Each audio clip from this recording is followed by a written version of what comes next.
electrical energy. But you hate that pigment, right? Instead of trying to melanate up. See, all the most black people should be put at the highest level. And you'll be lucky if you can melanate up. Yes, sir. Thank you, Dr. Wilson, for everything that you do.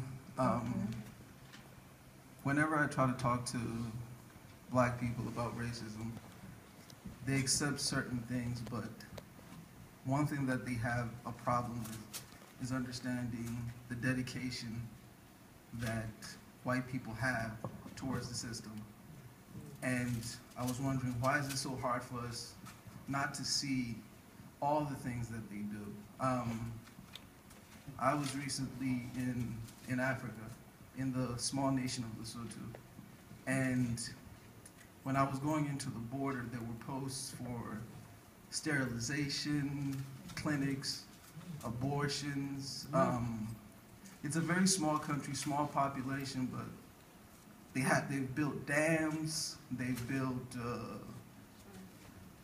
the most popular show has a lot of effeminate men. I'm just wondering, like, why is it so hard for us not to see it, to grasp their dedication in every aspect of our life, especially when there's so much of it, but we just can't grasp it. I don't know, do we just want to love like, I don't just speak on our lack of seeing the dedication that we have to our destruction. You mean the dedication that white people have? Yes. See, the white people are, this is their system for their survival. Now, they don't talk about it. They practice it.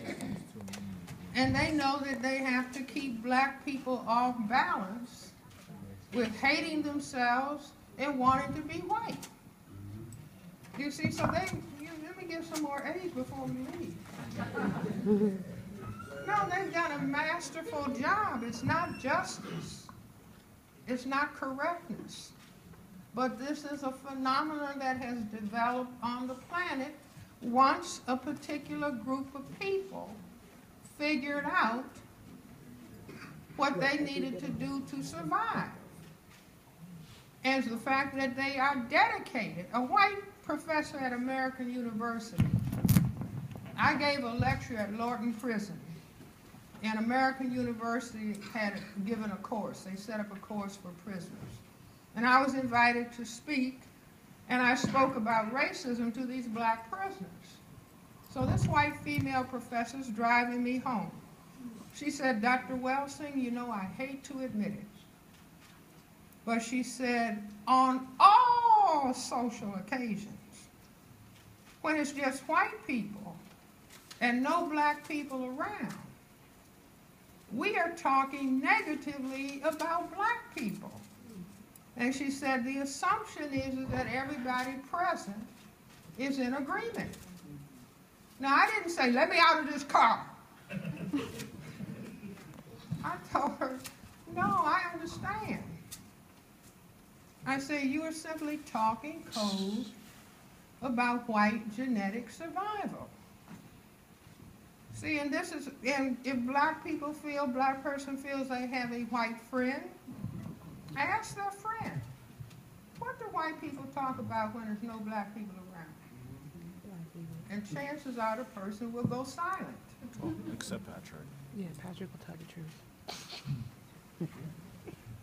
You see, in other words, if they figured out our situation on the planet, we're a tiny minority, we're genetic recessive, we can be genetically annihilated.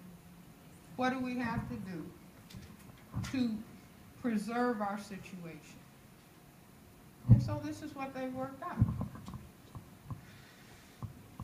You see, so the black people, you know, there'll be a collective in Black History Month. You hear them, oh, it'll be black people.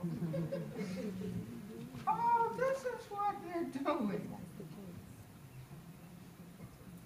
That'll be the awakening of black people. I mean, that's a Welsing fantasy, but not serious. You know that by this Black History Month, black people will be exhaling, you see? And you'll have the answer for Rodney King. Can't we all just get along? That would be wonderful. But you see, if you got people who are fearful of their genetic annihilation, and this is why, we can say this is why Dr. King had to die. Because he wanted everybody loving, regardless as to color. And what would that have affected? White genetic annihilation. You see, so the system is not about that. So the whole thing is decoding the system, understanding the system.